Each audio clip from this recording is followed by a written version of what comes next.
Donc nous voilà arrivés à la fin de notre première semaine de ce défi. J'avais fait les 2 premières vidéos parce que je trouvais que ça s'y prêtait, puis les 2 J3, J4, je trouvais que les thèmes, c'était pas ça m'emballait pas de le faire en tout cas en vidéo. Je trouvais que c'était plus, personnel. Voilà, c'était, tenir un journal je crois et faire preuve de gratitude, donc j'avais pas spécialement, envie ou en tout cas ressenti le besoin de faire une vidéo sur ces jours-là. Par contre, j'ai quand même fait mes exercices personnels, et j'ai partagé avec, mes partenaires de responsabilisation et puis, une de mes intentions aussi sur ce défi, c'est de faire donc mes vidéos en une seule fois. Donc je vais pas couper, je vais pas et c'est pas grave, ça donnera ce que ça donnera. Je pense que je m'améliorerai aussi au fil des jours. Voilà, je vais essayer de pas essayer de combler ce vide-là, qui peut, être un peu, dérangeant quand on fait une vidéo, de pas savoir ce qu'on va dire, de pas savoir ce qu'on va dire après ce qu'on est en train de dire actuellement. Mais je vais me laisser porter par le flow et me dire que, voilà, aujourd'hui c'était donc le jour 5. On finit notre première semaine, il nous restera donc 2 jours pour se remettre un petit peu, sur nos intentions, garder notre motivation, partager entre nous. Et donc, là aujourd'hui pour faire, ce bilan, je pense que la plus grosse difficulté que j'ai eue, tout au long de la semaine, c'était cette idée, cette pensée, cette question que je me posais de est-ce que je le partage publiquement ou pas. La question elle est là parce que c'est important pour moi en fait le domaine public entre guillemets parce que c'est vrai que ça fait partie de mon activité professionnelle.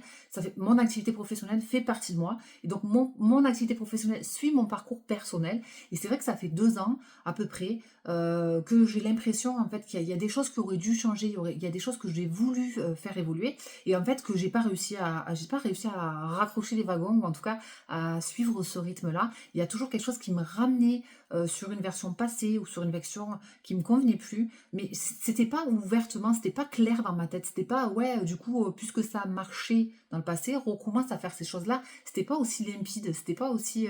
J'avais pas cette vision, pardon, des choses. J'avançais en fait un pas parce que vraiment j'avais envie de sortir de ce schéma que je connaissais, de ces habitudes, cette manière de fonctionner, etc. Donc j'avançais d'un pas, je me trouvais super dynamique, j'avais beaucoup d'énergie, donc je donnais énormément peut-être je partageais beaucoup plus sur les réseaux sociaux, etc. Et puis, il y a toujours ce moment où pouf, le soufflet, il retombe un peu, en fait. Et je trouvais, et ça me faisait systématiquement ça. Hop, dès que je lançais un nouveau truc, bam, hyper énergique, hyper dynamique, plein d'idées, plein d'envie, plein d'excitation. Et puis, quelques jours, quelques semaines après, ça retombait ouais, comme un gratin, là. Je me rappelle plus le mot que j'ai utilisé juste avant. Ça retombait comme un soufflet, exactement, merci. Et du coup, c'est là l'idée, c'était de me dire: «Mais attends, mais qu'est-ce qui se passe? Pourquoi tu es toujours dans ce truc-là?» Peut-être qu'il y a trop d'excitation. Je pensais souvent à ce truc de François Lemay qui, à un moment donné, nous parlait de cette échelle de la vie, là où on pourrait imaginer une échelle de Bovis. Je ne sais pas si vous connaissez, c'est au niveau du pendule, où on va justement déterminer un chiffre, un segment dans lequel on peut se trouver. Donc forcément, on va dire que on n'a pas envie toujours de se retrouver dans la zone rouge, on a plutôt envie de se retrouver dans la zone verte.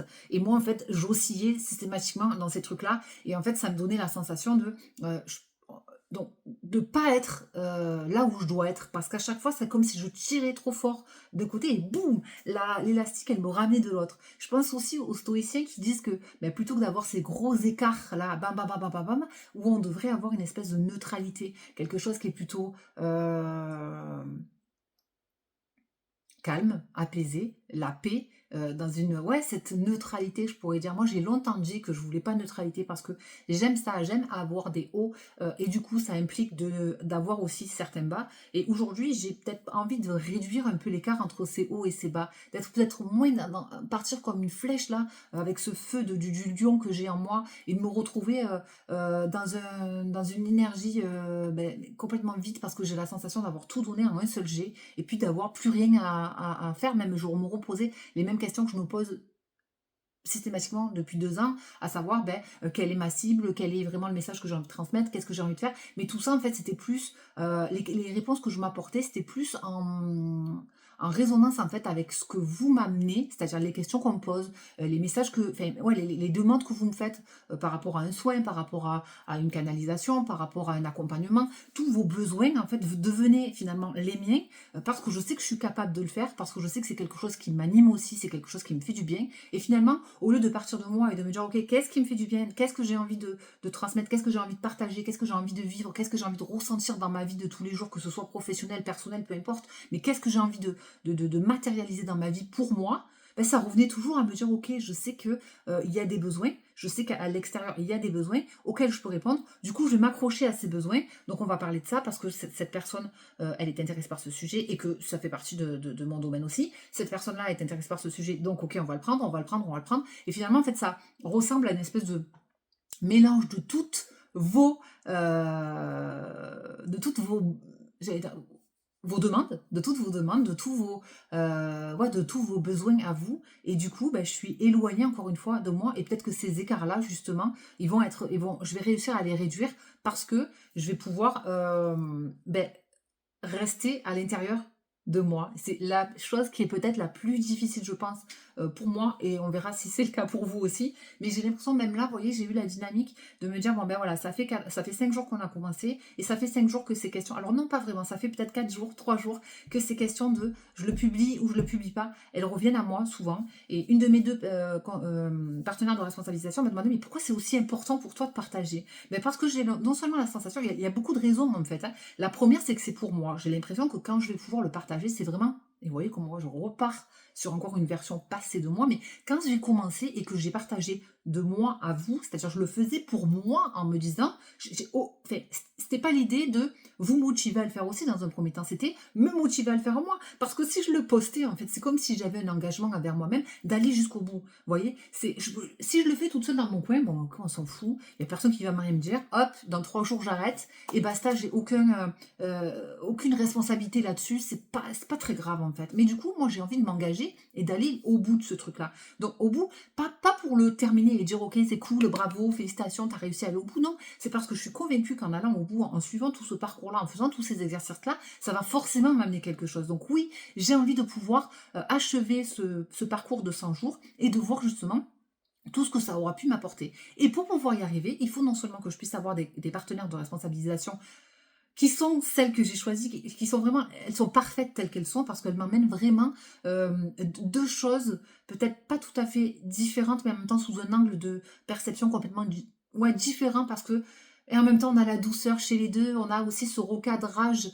dont j'ai besoin, cet accueil dont j'ai besoin, et je trouve que c'est parfait. Donc, je pense que l'essentiel de notre réussite aussi, elle dépend aussi de notre entourage. Donc, c'est important de s'entourer des bonnes personnes, et je pense que j'ai choisi les meilleurs pour ce parcours-là. C'est d'ailleurs la demande que je leur ai faite hier.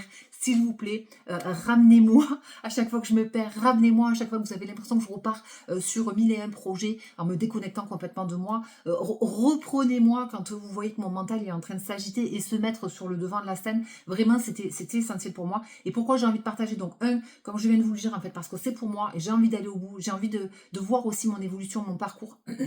Comment je pars du jour 1 pour arriver au jour 100, qu'est-ce qui s'est passé, quelles transformations elles ont faites. C'est important de le faire pour soi, bien sûr, à l'écrit et dans sa sphère personnelle, et de le faire publiquement aussi. Je pense que ça m'amène encore plus de sortie de zone de confort, ça m'amène de reprendre encore plus le pouvoir sur ce truc que je laisse distiller un petit peu partout autour de moi jusque là, parce que j'ai cette peur aussi. Je pense que c'est bien de le verbaliser comme ça. J'ai aussi cette peur de ne pas être accueillie dans toutes mes facettes. J'ai aussi peur, moi, de les présenter. Il y a toujours ce truc de j'ai envie de me montrer tel que je suis, et en même temps, quand j'y suis là devant, je suis devant en train de me montrer tel que je suis. Il y a quelque chose qui se passe là, c'est pas ok, je suis pas à l'aise, je suis pas confortable. Donc du coup, il y a toujours quelque chose qui va venir adoucir, filtrer, enrober avec des jolis mots, des jolies phrases, des jolis maquillages, et qui va cacher finalement l'essence même de qui je suis, parce que eh ben, j'ai toujours cette notion de peur, alors pas forcément de la vie, je sais pas dire, peut-être de l'image que je renvoie. Aujourd'hui, c'est pas encore clair, mais je pense que ce défi va aussi m'amener à pouvoir travailler sur ces notions-là. Et tant qu'elles ne seront pas claires pour moi, ben, je ne pourrai pas m'en défaire.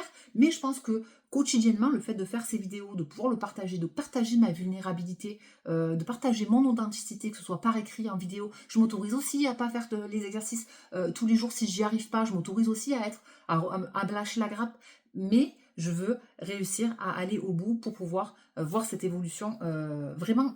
J'ai vraiment la sensation qu'il y aura un avant et un après. C'est peut-être une croyance, mais pour le coup, comme c'est une croyance aidante, j'ai pas du tout envie de la libérer, de la transformer. J'ai vraiment envie d'aller au bout. Je pense qu'en 90 jours déjà, on dit 3 mois, on a beaucoup de choses. Si on met en place des bonnes pratiques pour soi, on peut de toute façon que voir des bénéfices positifs et c'est l'objectif. Et après, si ça inspire les gens, si ça vous donne envie de suivre un programme, si ça vous donne envie de venir à moi parce que justement j'aurais réussi à connecter avec cette partie de la communauté qui fait sens, vous voyez, ce que je suis en train de vous transmettre, ça vous apporte, en tout cas, ça vous réveille quelque chose, ça vous donne une motivation, je sais pas en fait, j'ai pas la notion, j'ai pas l'envie de me dire, ok, je vais les aider. Non, là, mon objectif, et je pense que ça va être le plus dur parce que quand je vais commencer, et vous voyez, l'idée aussi, elle est là, c'est qu'il va falloir que je réussisse à faire la part des choses. Là, quand j'ai commencé ce défi-là, elle n'avait pas d'intention de poster, donc je me suis dit, ben c'est cool, Raoul, détends-toi, fais le truc pour toi, t'as tes conseillères de responsabilité. Tu as des partenaires de responsabilité qui sont là pour t'aider, pour t'accompagner, pour te suivre et partager leur évolution avec toi. Donc c'est parfait. Et je sais pas qu'est-ce qui se passe. D'un coup, il y a ce truc-là de vouloir partager, vouloir transmettre, vouloir. Et ça fait partie de moi. Donc j'ai pas envie de l'enlever non plus. Mais j'ai pas envie de partager pour vous donner à vous. J'ai envie de partager pour.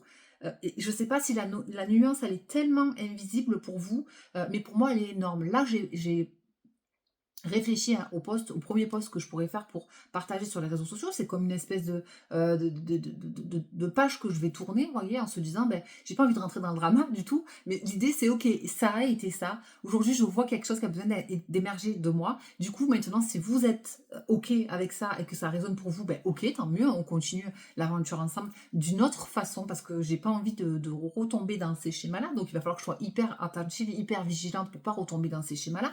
Et en même temps, il va falloir que je fasse attention parce que là, l'idée, je commence à écrire ce post en me disant, ok, voilà, là, je sens que depuis 2 ans, ça va pas, la situation ne me convient plus, j'ai besoin de changer des choses, je ne sais pas lesquelles, je vais revenir à moi, je vais faire ce défi pour moi et on va voir ce que ça va donner. Ok, et au moment, bam, de le faire passer dans la matière, dans le post public, on va dire, et bien là, en fait, j'ai besoin de créer des ajustements, je ressentais ce besoin de créer des ajustements, de modifier certains mots, hop, on va remettre une couche d'enveloppe, on va remettre une couche de filtre, on va remettre une couche de joli. Non, j'ai supprimé les modifications que je venais d'apporter et le post va être tel que je l'avais prévu au départ.